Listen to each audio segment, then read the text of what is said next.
आज अपन जो अगला जो वंश है, यानी अपन ने लास्ट में पढ़ा था तुगलक वंश, और तुगलक वंश के बाद में जो अगला वंश है मित्रों वो है सैयद वंश।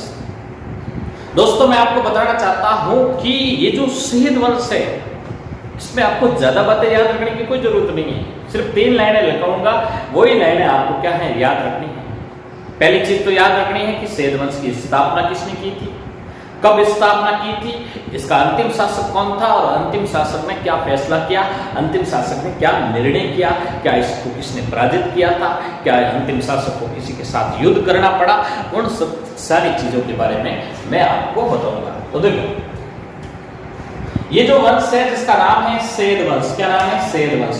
दोस्तों सैयद वंश की जो स्थापना की थी वो स्थापना की थी 1414 में खिजर खान नामक शासक ने।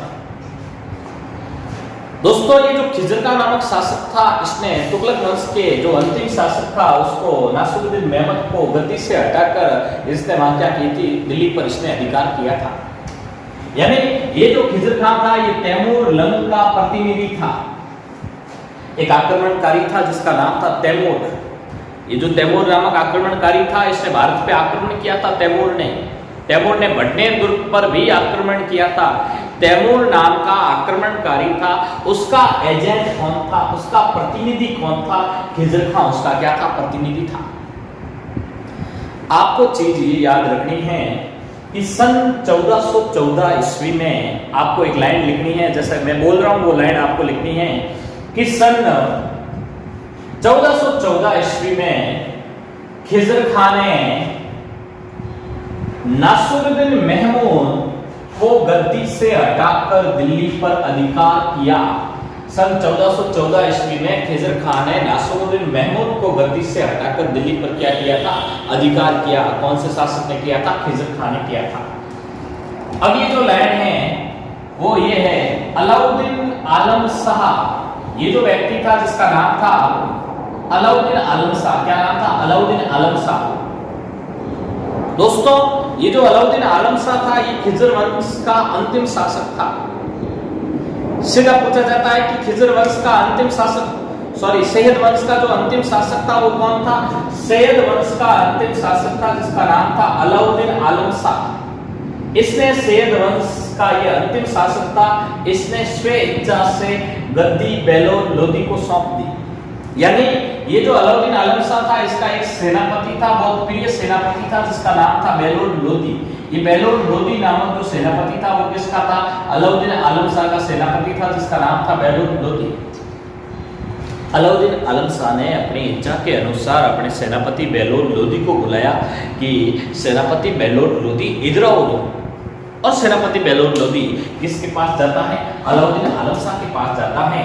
तब अलाउद्दीन आलम शाह कहते हैं कि सेनापति बेलोर लोदी मैं अपना जो राजपद है, मैं अपनी जो राजगद्दी है वो आपको सौंप रहा हूं, बेलोर लोदी को।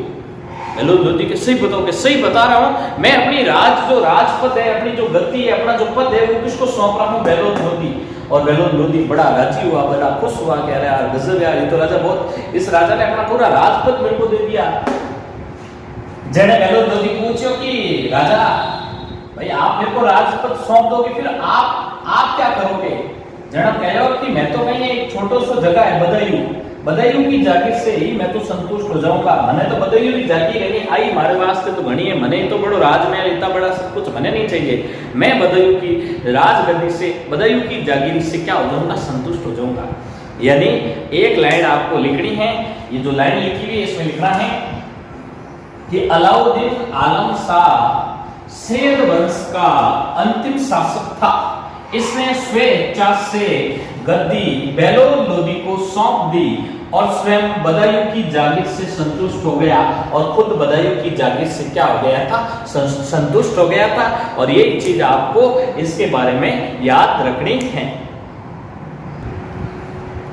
हाँ, तो अब अपन एक वंश पढ़ेंगे जिसका नाम है लोदी वंश।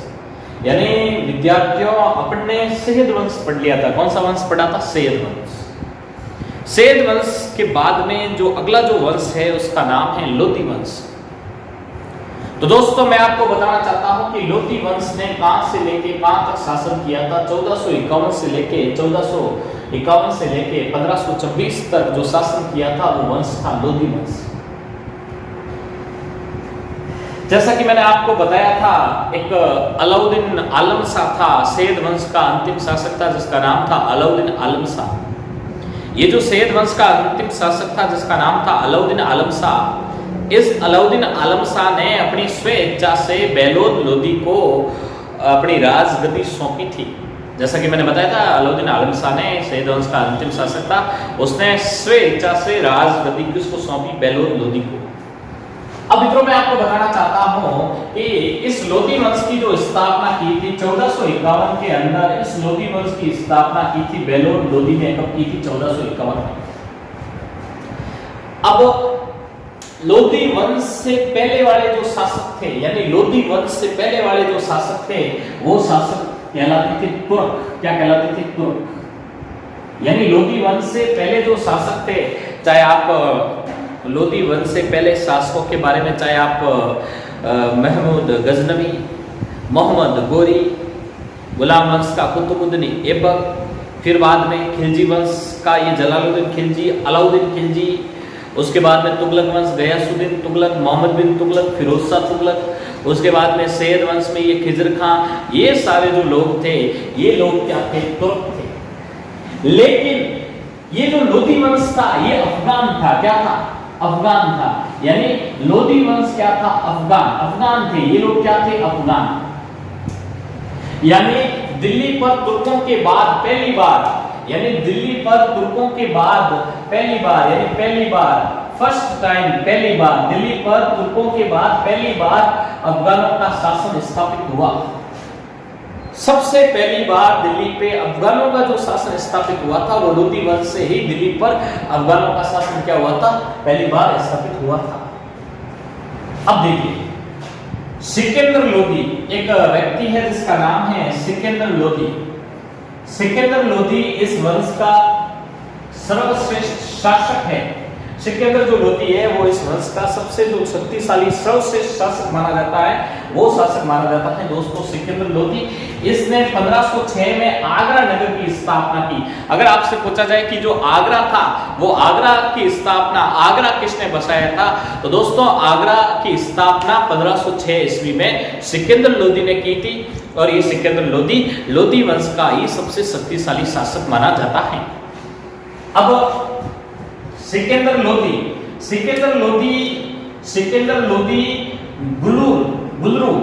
गुलरू खां के उपनाम से, किसके उपनाम से? सिकंदर लोधी गुलरू खां के उपनाम से फारसी भाषा में कविताएं लिखता था। यानी गुलरू खां के उपनाम से फारसी भाषा में जो कविताएं लिखता था दोस्तों, वो कौन लिखता था? वो लिखता था सिकंदर लोधी, जिसने आगरा नगर की क्या की थी? स्थापना की थी। इसी सिकंदर लोधी के बाद में एक शासक आता है जिसका नाम होता है इब्राहिम लोधी। और ये इब्राहिम लोधी है दोस्तों, ये जो इब्राहिम लोधी है, ये इब्राहिम लोधी अंतिम शासक था। लोधी वंश का अंतिम शासक इब्राहिम लोधी था। इब्राहिम लोधी के समय एक युद्ध हुआ था जिसका 1517 में युद्ध हुआ था, खातोली युद्ध। कौन सा?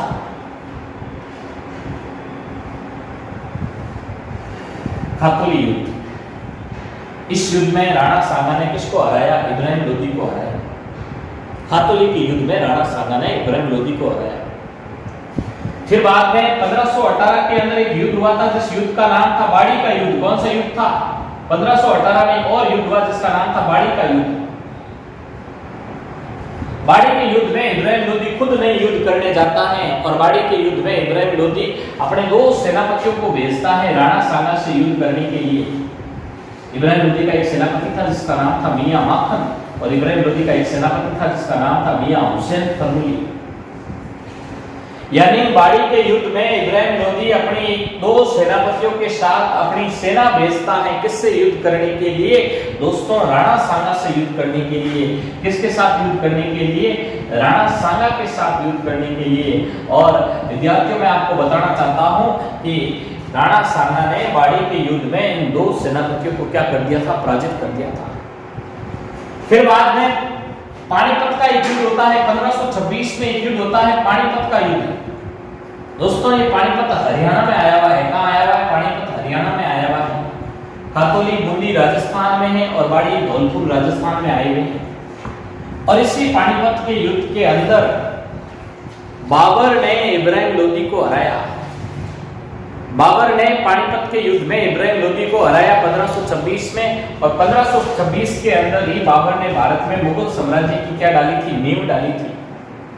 यानी कुल मिला के इब्राहिम लोदी ने हार ही हार देखी। इब्राहिम लोदी जीता नहीं, वो हार ही हार। 1517 में खातौली रे युद्ध में इब्राहिम लोदी हार गयो, 1518 में बाड़ी रे युद्ध में हार गयो, 1526 में पानीपत रे युद्ध में हार गयो। यानी कोरो हारियो ही हारियो, इब्राहिम लोदी जीतियो नहीं, कोरो हारियो ही हारियो। और 1526 के अंदर मुगल शासक मोहम्मद जैनुद्दीन बाबर ने 1526 में पानीपत का युद्ध किया और 1526 में भारत में नींव डाली। किसकी? मुगल साम्राज्य की नींव डाली। और इसी के साथ अपना लोदी वंश मित्रों क्या होता है? समाप्त होता है। अब अपन मुगल वंश के बारे में पढ़ेंगे।